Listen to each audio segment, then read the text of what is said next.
Hi guys, to connect n8n to one of LM Studio models, first we are going to any browser you like and we are going to search for LM Studio. Then we are going to hit the first link. Once in there, hit on download. Choose your operating system. Choose the latest version and you can choose for whatever you like macOS, Linux, Windows. Let's go with Windows. Hit on download. Once the setup has finished downloading, open LM Studio and go to charts. Let's go to search for a model we would like to download like Llama 3.2. And you can see that here are all optimized GUF models. Let's choose our recommended model based on our hardware. I will go with this one, hit on download. Now let's load this model so we can chat with it. And I will test it now by saying something like hi. And it's going now. It's working well.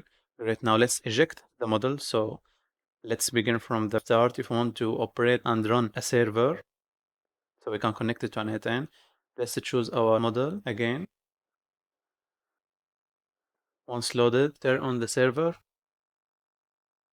Let's go to n8n.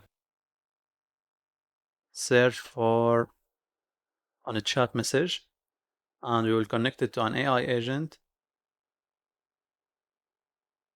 And this AI agent, to interact with LM Studio model, we are going to choose an OpenAI chat model node.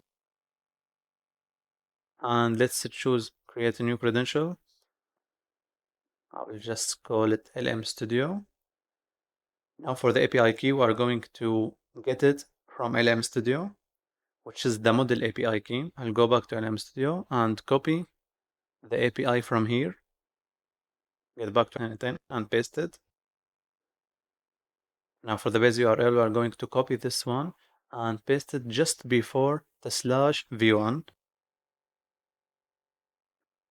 and hit on save. It's now testing the connection and it's working successfully. Now you can see it has loaded our models from LM Studio, the local models. Let's choose Llama. And now let's try to test it. Open chat and let's try also something like hi. It's working now. And it's working successfully. I drop exclusive automations and resources inside AAF, my school community. Join now using the link in the description below. Make sure to subscribe and hit the bell icon. Thank you guys for watching. See you in the next one.